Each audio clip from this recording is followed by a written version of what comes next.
약한 나로 강하게 합니다.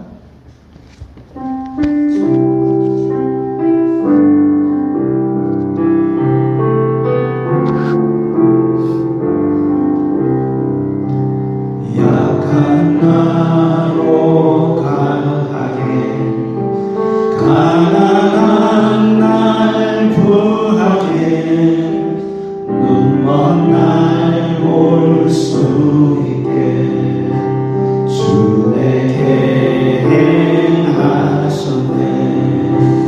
호산나 호산나 주님 당한 어린 양 호산나 호산나 예수 다시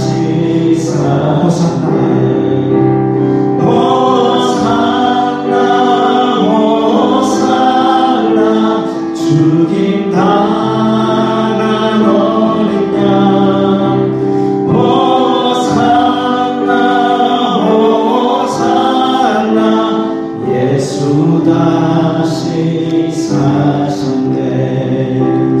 내가 건너야 할까 어디서 내 죄 씻겨내 이제 주의 사랑이 나를 향해 흐르네. 호산나 호산나 주님 당한 어린 양 호산나 호산나 예수 다시 사셨네. 호산나 호산나 주님 당한 어린 양 호산나 호산나 예수 다시 사셨네. 깊은 강에서 주가 나를 일으키셨구나. 구원 노래 부르리 예수 자유 주셨네. 호산나 호산나 호산나 주님 당한 어린 양 호산나 호산나 예수 다시 호산나 호산나 호산나 호산나 주님 당한 어린 양 호산나 호산나 예수 다시 사셨네.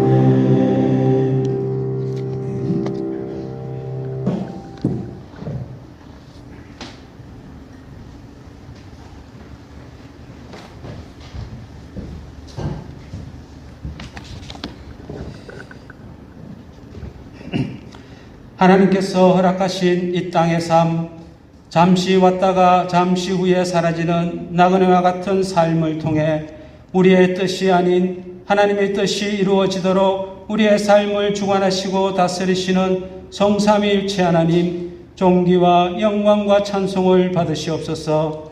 오늘도 복된 주님의 날 우리 각자에게 한량없는 은혜를 베풀어 주시고자 이 예배의 자리로 불러 모아 찬양으로 기쁨으로 감사로 하나님께 영광 돌리게 하여 주심을 감사합니다.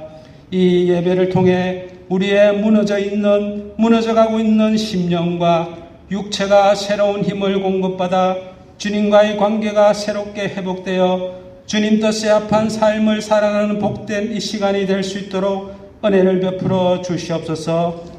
또한 여전히 하나님의 살아있는 말씀보다는 내 뜻과 내 고집이 항상 우선이 되어 살아가고 있는 우리의 잘못된 삶을 뒤돌아보며 복의 권한이신 하나님께로부터 복을 받아 누리지 못하는 우리의 어리석음과 우리의 죄들을 이 시간 회개하니 불쌍히 여겨 주시옵소서.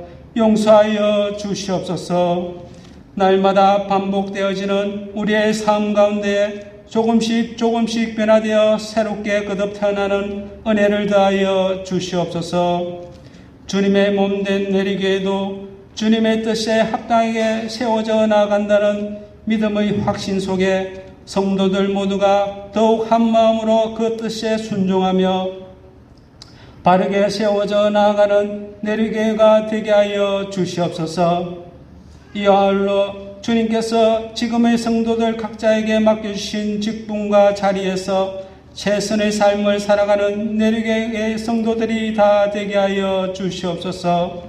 이 시간 강대상에서 하나님 말씀을 선포하시는 주님의 종도 기억하여 주시고 성령의 은혜를 더해 주시사 주님 기뻐하시는 담대한 말씀이 선포되게 하여 주시옵소서. 주님의 구원의 여정 가운데 성도들 모두가 더욱 말씀을 사모하며 말씀이신 예수님과 늘 동행하며 살아가는 복된 이 시간이 되게 하여 주시옵소서. 노하기를 더디하시며 자비하신 아버지 하나님, 지금의 대한민국을 불쌍히 여겨 주시옵소서. 나라 곳곳마다 신음하며 탄식하는 목소리가 더욱 크게 메아리쳐 울리고 있는 지금의 대한민국을 불쌍히 여겨 주시옵소서. 이 나라를 지탱하는 기초적인 법과 질서와 도덕과 상식이 무너져가고 있음을 깨닫게 하시고 속히 이 잘못된 길에서 돌이켜 다시금 하나님의 긍휼하심으로 말미암아 이 나라가 새롭게 회복해 나아가는 은혜가 이 땅 위에 충만하게 하여 주시옵소서. 내리 교회와 연계되어 있는 교회들과 선교사들도 주님 안에서 주님 선한 인도하심에 따라 주님 맡겨주신 일에 끝까지 순종하며 믿음 잃지 않고 전진해 나아가는 귀한 사역들이 다 되게 하여 주시옵소서. 내리 교회를 통해 하나님을 섬기며 이웃들을 섬기는 모든 성도들마다 성령의 충만한 은혜와 하나님의 귀한 복의 통로, 구원의 통로로서 온전하게 쓰임받는 믿음의 자녀들이 다 되게 하여 주시옵소서. 또한 이번에 아프리카로 선교를 떠나는 김하선 선생에게도 하나님의 선한 손길이 함께하여 주시사 모든 일행들의 안전을 지켜주시고 하나님께서 예비하신 영혼들을 통해 구원의 기쁨의 열매가 가득 넘치는 귀한 선교가 되게 하여 주시옵소서. 본격적으로 무더위가 기승을 부리는 계절에 성도들의 안전과 건강을 지켜주시고 섬기는 가정과 직장과 사업장에 주님의 한결같은 사랑과 은혜가 늘 함께하여 주시옵소서. 예수님의 이름으로 기도드리옵나이다. 아멘.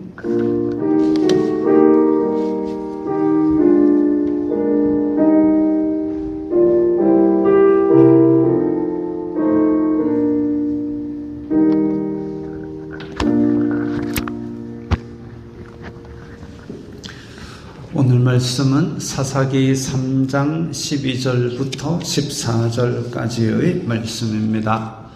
구약 성경 363면 사사기 3장 12절부터 14절까지의 말씀입니다. 함께 읽겠습니다. 이스라엘 자손이 또 여호와의 목전에 악을 행하니라. 이스라엘 자손이 여호와의 목전에 악을 행함으로 여호와께서 모압 왕 에글론을 강성하게 하사 그들을 대적하게 하심에 에글론이 암몬과 아말렉 자손들을 모아가지고 와서 이스라엘을 쳐서 종려나무 성읍을 점령한지라. 이에 이스라엘 자손이 모압 왕 에글론을 18해 동안 섬기니라. 아멘. 인터넷에 떠도는 말 중에 이게 있습니다. 글씨 보이세요? 인간의 욕심은 끝이 없고 같은 실수를 반복한다. 그 말이 막 떠돌면서 그 그림도 다양한 버전으로 막 개발이 되었습니다마는 어느 신문에서 추적을 해보니까 이게 원조였다. 그렇게 얘기를 합니다. 인간의 욕심은 끝이 없고 같은 실수를 반복한다. 여기서 말하는 실수는 전화로 통화하면서 야, 내 핸드폰 잃어버렸다. 그러니까 저쪽에서 빨리 끊고 찾아봐라. 손에 들고 있어요. 이런 실수 정도가 아니라 같은 유형의 상처를 입으면서도 같은 상황에 또 빠지는 경우를 말합니다. 제 예전에 후배 하나가 선배 제가 남자친구를 하나 사귀었는데 그랬던데 걔가 나를 속을 썩여요. 왜? 제 나쁜 남자 좋아하잖아요. 키 크고 잘생기고 막 다른 여자들한테 인기 많은데 지가 이제 딱 사귀게 됐어요. 사귀게 됐는데 맨날 속썩이는 거예요. 전화해도 받지도 안 하고 어디 간지 소식도 없고 막 속 끓이게 만드는 남자 사귀다가 안 좋게 헤어져 놓고 선배 또 사귀게 됐어요. 누군데? 누구예요? 가를. 그런 남자 또 만나는 거예요. 아니 원래 이것 때문에 속상해서 헤어졌으면 다음에 만날 때는 그거 없는 사람 만나야 되잖아요. 근데 똑같은 걸 또 만나요. 인간의 욕심은 끝이 없고 같은 실수를 반복한다. 이런 경우가 그에 해당이 됩니다. 이전에 보여드렸던 그림 중에 왜 구덩이에 양 꺼내놓으니까 펄딱펄딱하게 또 푹 빠지는 그런 경우에 해당됩니다. 이스라엘이 그렇습니다. 이스라엘이. 오늘 본문에서도 또 여호와의 목전에 목전 눈앞에서 또 여호와의 목전에 악을 행했다고 했습니다. 내용도 똑같습니다. 우상 숭배, 그리고 자녀들을 이방 민족에게 주고 통혼하는 것. 그러니까 가나안 민족들하고 구별 안 되게 사는 겁니다. 가나안 민족들하고 뭘 봐도 똑같이 사는 모양 자체가 똑같이 사는 거. 하나님의 심판 방법 중 대표적인 것이 기근과 질병과 전쟁입니다. 처음에는 기근을 줍니다. 비가 안 내려가지고 가뭄이 들어가지고 그래서 배가 고프게 만든 거죠. 늦은 비와 이른 비로 경작하는 이스라엘 땅에서 비가 한번 시기를 놓쳐버리면 그야말로 이제 흉작이 오고 힘듭니다. 그래서 생존에 위협을 주는 심각한 재난이 기근입니다. 근데 말을 안 들어요? 그러면 이제 질병을 줍니다. 그래서 병에 걸려서 이유도 없이 시름시름 앓다가 그렇게 인명의 피해가 있는데도 또 말을 안 들으면 전쟁. 그러니까 지금 여기서는 중간중간 생략하고 전쟁까지 왔다 이건데, 전쟁까지 왔으면 이미 경고가 여러 번 주어졌는데도 무시하고 말을 안 들어가지고 악을 행했다라는 겁니다. 앞에서 메소포타미아 왕 구산 리사다임 지배하에 있다가 사사 온니엘에게 구원받았던 역사가 있는데도 또 같은 실수를 반복해서 이 지경으로 만들어 놨습니다. 지금 그때 당시의 지도입니다. 저 위에 노란 글씨로 빨갛게 동그라미 모압, 암몬, 그리고 밑에 아말렉까지 요 세 종족이 있는데 그 중에 모압을 강성하게 하사 그들을 대적하게 하셨다 했습니다. 분명히 정복전쟁에서 모압 정복당했습니다. 그리고 저 지역 르우벤 지파, 사해 옆에 파랗게 르우벤 보이시죠? 르우벤 지파가 그 땅을 차지하고 있었습니다. 모압 땅을 르우벤 지파가 차지하고 있었는데 완전히 정복하지 않고 남겨둔 불순종이 화근의 씨앗이 되었습니다. 강성해졌다 이거죠. 이스라엘 자손이 또 악을 행할 때에 여호와께서 심판의 도구로 모압을 사용하셨습니다. 이스라엘 자손을 버리지 않으시고 멸망시키지 않으시고 모압이라는 회초리로 치시는 것은 그래도 사랑하신다는 증거입니다. 같은 실수를 반복할 때 에이 모르겠다 너희들 마음대로 살아라 하고 아예 내팽개 쳐버렸으면 모압이 들어와서 점령하고 암몬이 들어와서 점령하고 아니면 저희들끼리 또 싸우고 저희들끼리 싸우다 죽고 난리가 나도 하나님께서 아무것도 손을 안 댈 수도 있지만 모압을 강성하게 하사 그를 치신 거죠. 왜? 하나님의 통제하에 있을 때 모압이 이스라엘 자손들을 완전히 전멸시키지는 못하니까. 그래서 회초리로 치신 겁니다. 회초리로 치다가 사람 죽여보신 분 계십니까? 계시면 큰일 나죠. 없는 게 맞습니다. 자녀 잘 되라고 치는데 그러다가 자녀를 부러뜨리고 죽이기까지 하면 그거는 자녀 잘 되라고 치는 매가 아니죠. 하나님께서 모압을 강성하게 하신 것은 이스라엘 자손을 전멸시키는 게 아니라 사랑하셔서 회초리를 치는 겁니다. 그러니까 모압이 근데 아직 약하니까 회초리가 되려면은 저 위에 있는 암몬, 밑에 있는 아말렉 끌어 모아가지고 온 거죠. 이스라엘 종려나무 성읍을 쳤다고 했는데 종려나무 성읍이 어디냐면 저 화살표 사해 위에 있는 여리고입니다. 여리고가 종려나무 성읍입니다. 여리고를 쳤다는 말은 모압 땅의 루벤 지파가 이미 점령당했다라는 얘기죠. 그래가지고 루벤 점령하고 요단강을 건너서 여리고를 치러 온 겁니다. 요단 건너 여리고는 바로 위에 있는 하늘색 베냐민 지파의 땅입니다. 근데 여리고 성은 저렇게 교통의 요충지에 딱 세워져 있기 때문에 그때 당시에 출애굽한 백성들이 여호수아가 여리고를 정탐을 해보니까 여리고 성벽도 두껍고 너무나 이 난공불락의 성벽 두께만 2m만 넘게 쌓여있고 그 위에 막 집으로 지어가지고 그 위에 요새가 형성이 되어 있으니까 도저히 사람의 힘으로는 무너뜨리기 힘들다. 그래서 그 지역에 굉장한 이 파수꾼 역할을 했던 그런 요새였습니다. 그런데 여호수아가 무너뜨리고 나서 뭐라 그랬냐면은 누구든지 일어나서 이 여리고성을 다시 건축하는 자는 여호와 앞에서 저주를 받을 것이라. 그 기초를 쌓을 때에 맏아들을 잃을 것이요 문을 세울 때에 막내 아들을 잃으리라. 이렇게 저주를 걸어놨습니다. 그 이후에 출애굽한 백성들이 여리고성 다시 안 쌓는 거죠. 못 쌓는 겁니다.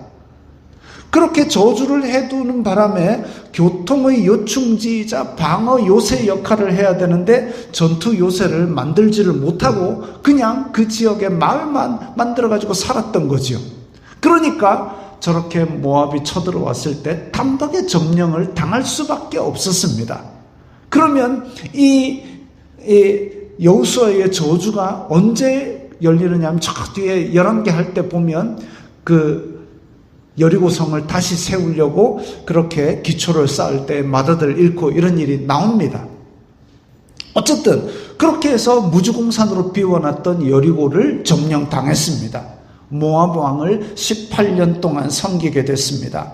이스라엘 전체가 다 지배를 당했는지 아니면 저 루벤, 베냐민 이 지파만 지배를 받게 되었는지는 기록되어 있지 않지만 저렇게 지배를 이스라엘 자손들이 공동체이니까 지금 두세 지파가 점령당했다 하더라도 지배를 당했다라고 기록하고 있는데 다른 지파들이 우 달려와가지고 돕지도 못했습니다. 이것은 여호와의 징계이기 때문에 우 달려와서 막는다 해도 막을 수가 없었을 겁니다. 신명기에 보면 그거 나오잖아요. 너희들이 만약에 나를 떠나 우상을 숭배하고 이 계명을 지키지 아니하면 너희들이 들어와도 저주를 받고 나가도 저주를 받고 한 길로 적들이 쳐들어왔는데 7길로 도망갈 것이다. 낮에도 두려워서 떨고 밤에도 불안해서 잠을 못 잘 것이다. 그게 걸려 있습니다. 그런데 저렇게 세 지파가 쳐들어와가지고 여리고 점령했을 때 나팔 불어갖고 전국에서 병력 다 모아가지고 쳐들어 막을 수 있었을까요? 못 막습니다. 왜? 여호와의 벌이기 때문에. 여호와의 벌이기 때문에. 만약에 부모님이 애가 잘못했다고 너 종아리 걷어 회초리를 때립니다. 회초리를 때릴 때 샥 하는데 애가 펄쩍 뛰어서 피했습니다. 요거 피하면 더 두드려 맞지요. 더 맞을 겁니다. 아니면 매를 때리면 피하거나 막으려 하기보다는 잘못을 뉘우치는 게 정답입니다. 그럼 막으면 더 두드려 맞습니다. 이렇게 이스라엘 자손이 에글론의 지배를 받는 것은 여호와의 손이 짧아 구원치 못하심도 아니고 귀가 둔하여 듣지 못하심도 아니라 죄를 지었기 때문에 매를 맞는 겁니다. 너희 손이 피해 너희 손가락이 죄악에 더러워졌으며 입술은 거짓을 말하며 너희 혀는 악독을 내밀어. 그러면 벌을 받고 회초리를 맞고 다른 민족의 지배를 받는 거지요. 고대 전쟁의 관례대로 모압 왕 에글론은 이스라엘을 침략한 후에 정기적으로 공물을 받아서 지배력을 행사했던 모양입니다. 그래서 쳐들어와 가지고 내놔 이러면 그 해 거둔 거 싹싹을 뺏깁니다. 그야말로 이제 이스라엘 자손은 무력으로 위협당하고 과도한 곡물로 힘겹게 살아가면서 여호와께 부르짖었습니다. 하나님 괴로워요. 저 이방 민족에 와서 우리가 다 뺏어가요. 배고파 죽겠어요. 근데 안 주려고 그러면 쟤네들이 칼로 우리를 죽일 거래요. 힘들어요. 괴로워요. 악을 행해도 돌아오면 받아주시는, 돌아오라고 대적을 일으키시는, 그게 바로 사랑입니다. 내버려둬 가지고 멸망시킬 때까지 놔두는 것은 사랑이 아니죠. 하나님께서 사랑하니까 돌아오라고 매를 치신 겁니다. 15절을 보면 이스라엘 자손이 여호와께 부르짖음에가 나옵니다. 그들을 위하여 한 구원자를 세우셨으니. 자, 이 두 개가 사사기 전체의 주제입니다. 사사기에 보면 뭐 삼손도 나오고 기드온도 나오고, 우리 주일학교 때 옛날 얘기 재밌게 들었죠. 신났죠. 그리고 3장 저 끝에 보면 삼갈은 사사로 있어 소치는 몽둥이로 블레셋 사람 600명을 때려 죽였더라. 우와, 무협지에. 그게 중요한 게 아니라 여호와께 부르짖음에 한 구원자를 세우셨으니. 이 이스라엘 자손들이 또 죄를 짓고 부르짖음에 한 구원자를 세우셨으니, 이게 사사기의 주제입니다. 하나님께서 사랑으로 참으시고 때리고 어루만져 주시고 회복시켜 주신다, 그거죠. 한 구원자를 세우셨으니 그는 곧 베냐민 사람 게라의 아들 왼손잡이 에훗이라 하였습니다. 오늘 본문의 배경인 여리고, 그 여리고 바로 위에 또 길갈, 여기가 다 베냐민 지파의 땅이라서 베냐민 지파에 에훗을 세우신 것 같습니다. 특히 길갈이라는 동네가 우리의 수치를, 이집트에서 우리가 노예살이 하던 수치를 떼굴떼굴 굴러가게 하셨다. 그 길갈이라는 말이 이스라엘 말로 떼굴떼굴에 해당하는 말입니다. 그래서 모압의 에글론의 지배로부터 수치를 벗어나게 하셨다라고 하기에 좋은 지명이지요. 자, 근데 왼손잡이 에훗, 왼손잡이란 말이 이렇게 대놓고 나오는 일은 좀 특별합니다. 저 원어를 보면, 히브리어를 보면 오른손을 쓰지 못하는 자 에훗 이렇게 되어 있습니다. 그래서 예전 설교자들은 저렇게 오른손이 아예 없어요. 소매만 불렁불렁. 그래서 왼손잡이 에훗 이렇게 하기도 하고, 또 성경 만화에도 보면 여기서 왼손잡이란 왼손만 쓸 수 있는 사람이라는 뜻이다. 근데 왼팔은 그려져 있어요. 어쨌든 그렇게 해서 왼팔이 없는 것으로 묘사가 많이 되어 있습니다. 그래서 오른손이 없기 때문에 에글론이 의심 없이 가까이 하게 했다, 이렇게 보기도 합니다. 보통 오른손잡이들은 왼쪽에 칼을 차죠. 그래서 왼쪽에서 칼을 뽑습니다. 근데 딱 들어갈 때 왼쪽에 칼을 안 차고 있으면 저거는 위험 요소가 없구나, 이렇게 볼 수 있는 거죠. 왼쪽에 칼이 없으니까. 그래서 설교할 때 막 저렇게 두근두근거리면서 칼을 오른쪽 다리에 숨기고 뭐 이런 얘기를 하고 없습니다. 그런데 다른 버전 성경 이후에 이제 70인역이라는 성경에 보니까 양손잡이로 번역이 되어 있습니다. 양손잡이. 그래서 오른손을 오른손이 없거나 못 쓴다기보다는 왼손을 더 잘 쓰는 자로 보기도 합니다. 그렇게 보는 이유 중에 하나가 또 베냐민 지파에는 왼손잡이가 많았던 모양입니다. 사사기 저 끝에 가면 베냐민 지파랑 이스라엘 다른 지파랑 대판 싸우는 그런 장면이 나옵니다. 그때 보면은 베냐민 지파에는 왼손잡이 용사가 700명이 있어서 물매로 돌을 던지면 백발백중한다고 되어 있습니다. 왼손으로 물매를 던지면, 왼손 맞습니다. 왼손으로 던지면 백발백중하는 그런 용사가 700명이나 있었대요. 그렇다는 얘기는 베냐민 지파는 왼손잡이 용사가 많았구나. 근데 아까도 말씀드린 바와 같이 사사기의 주제는 부르짖었더니 여호와께서 구원자를 세우셨다 이거니까 성경이 침묵하고 있는 일에 대해서 과도한 추측은 적고, 여호와께서 에훗을 만약에 쓰기로 작정하시면 오른손이 없건 왼손조차 없건 발도 하나 없건 간에 에글론과 모압의 손에서 이스라엘을 건지시는 겁니다. 자, 에훗은 아마도 모압에게 곡물을 바치는 일을 관리 감독했던 모양입니다. 에글론이 오면 에훗이 가서 이제까지 모았던 곡물입니다 하고 바쳤던 모양입니다. 곡물을 가지고 갈 때 좌우에 날선 칼을 오른쪽 다리에 옷 속에 딱 숨겨가지고 갔다 그랬습니다. 한 규빗이라 그러니까 한 규빗은 팔꿈치부터 손가락까지 꽤 긴 거를 갖고 갔습니다. 곡물 바치고 돌아가다가 길갈, 아까 말씀드렸죠. 수치가 떼굴떼굴 굴러간 길갈에서 자기 혼자 돌아와서 왕께 은밀한 일을 말씀을 드릴 게 있습니다. 그래, 주변은 물러거라. 그래가지고 에훗이 얘기합니다. 하나님의 명령을 받들어 왕께 아를 일이 있습니다. 이 부족 섬기는 신이니까 에글론이 자기가 일어났죠. 왕의 이 신에 대한 예의를 차리느라 일어날 때에 그대로 여기 있던 칼을 뽑아가지고 저렇게 그림처럼 푹 찔렀습니다. 끔찍하죠. 근데 여기서 또 재미난 게 있어요. 이런 거 갖고 재미나다면 목사 정신상태가 의심스럽지만 칼 자루도 나를 따라 들어가서 그 끝이 등 뒤까지 나갔고, 우리가 보는 성경에는 이렇게 되어 있습니다. 칼을 얼마나 힘있게 찔렀으면 그 뚫고 나가고 손잡이까지 지금 배에 푹 들어간 걸로 되어 있습니다. 아우 잔인하죠. 좀 있으면 점심 먹어야 되는데.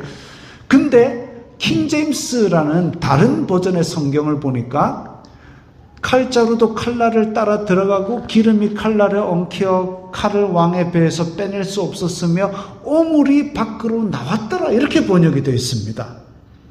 이상하다.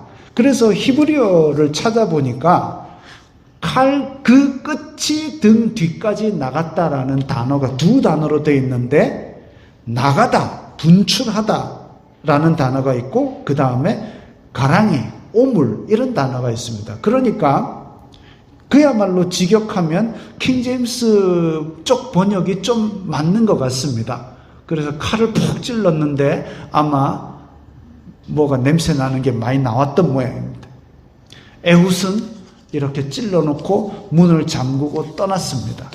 부하들은 왕이 발을 가리는가 보다 하고 한참을 열지 않았습니다. 이 발을 가린다는 말, 옛날에 다윗과 사울 이야기할 때 발을 가린다라는 말이 대략 용변을 보다 이런 의미도 있고 또 낮잠을 자다 이런 의미도 있는 관용구입니다. 그런데 킹제임스 버전 번역을 따르면 저렇게 냄새도 나고 이러니까 용변으로 해석해도 되고, 어쨌든 부하들이 밖에서 기다리고 있죠. 한참을 기다려도 나오질 않아요. 그래가지고 문을 따고 들어가 보니까 왕이 죽은 겁니다. 이때 에훗은 뭐였냐면 에브라임 산지에서 나팔을 불어가지고 이스라엘을 모아가지고 우리 한번 얘네들을 무찔러 보자. 나를 따르라. 여호와께서 너희의 원수인 모압을 너희 손에 넘겨주셨다. 하나님의 말씀을 선포하고 이것을 무찌르자고 모았습니다. 그래서 요단강 나루터를 장악하고 모압 용사 10,000명을 죽였다 그랬습니다. 시작은 혼자 했지만 온 이스라엘을 모아서 여호와께 돌아오는 싸움을 크게 이겼습니다. 이건 단지 모압을 물리치는 싸움이 아니라 이스라엘이 여호와를 떠났다가 다시 여호와께로 돌아오는 영적 전쟁입니다. 이게 의미가 있는 거죠. 그러니까 여호와께서 큰 승리를 주신 겁니다. 에훗이 에글론 앞에 칼을 뿜고 나갔을 때에 아마 심장이 쿵쾅쿵쾅 뛰었을 겁니다. 에글론 앞에 칼을 품고 여호와의 말씀입니다 할 때 심장이 얼마나 쿵쾅쿵쾅 뛰었겠습니까? 제가 예전에 어린 시절에 그 아버지가 일찍 자라 하는데도 불구하고 밤에 몰래 나와가지고 텔레비를 딱 켜서 본 영화 중에 하나가 뭐냐면 대부라는 영화입니다. 대부 보면 그 이탈리아 마피아 가족이 나오는데 그 중에 첫째, 둘째는 진짜 깡패고 총 쏘고 이렇게 합니다. 근데 셋째, 요거는 공부밖에 안 한 아주 샌님입니다. 근데 중차대한 일을 맡기는 거죠. 너 거기 식당에 가가지고 상대편 보스를 총으로 쏴라. 총이 어디 있어요? 들어갈 때 다 몸수색할 건데요. 총은 화장실 저 물통 뒤에 있다. 그래가지고 그때부터 제 심장이 쿵쿵쿵쿵 뛰기 시작합니다. 실제로 주무시는 아버지 깨실까봐 시끄러울 정도로 쿵쿵쿵쿵 느꼈습니다.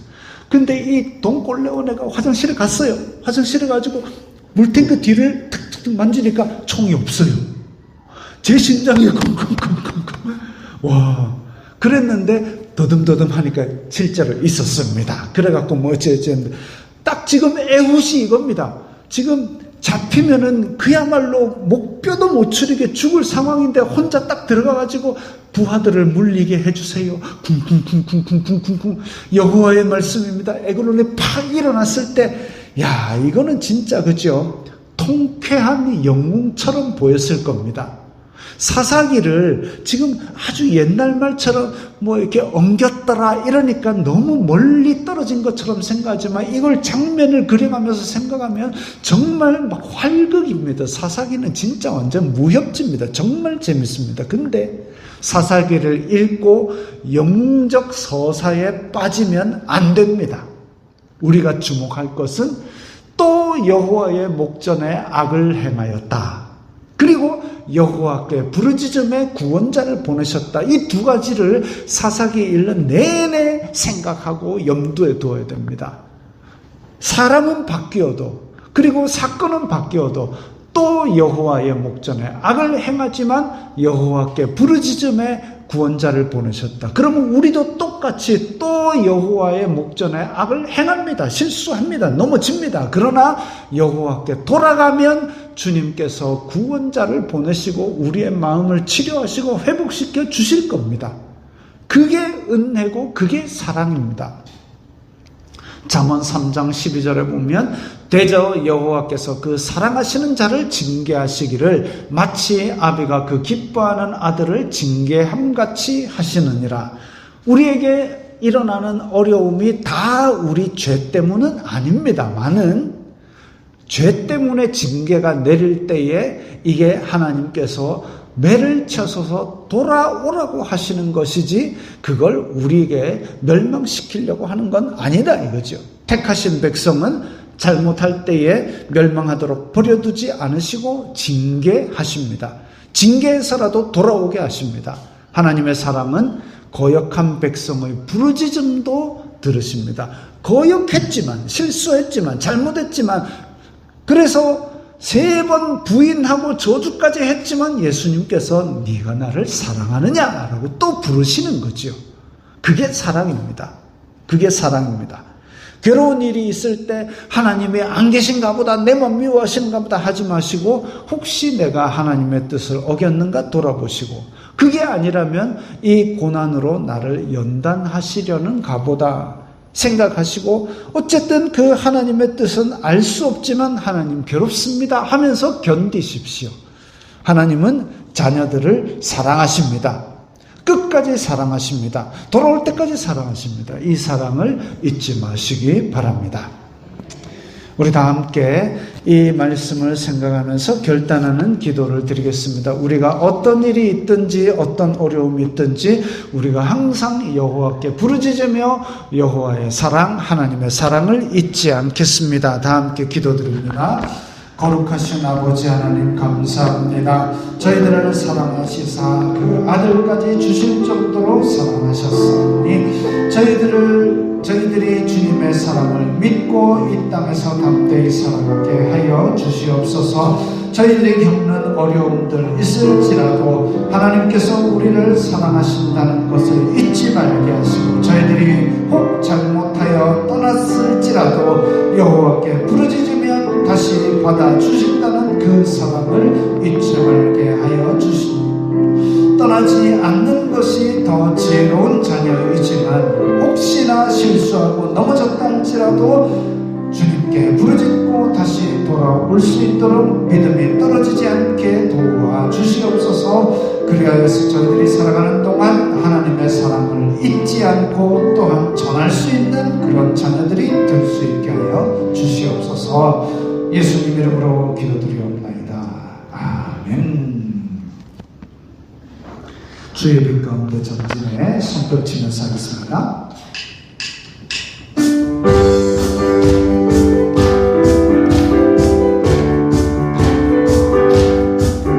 주의 빛 가운데 전진해, 주의 빛 가운데 전진해, 주의 빛 가운데 전진해, 주의 빛 가운데 전진해.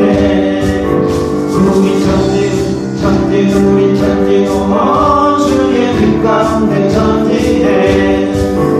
우리 전진 우리 전진 주의 빛 가운데 전진해.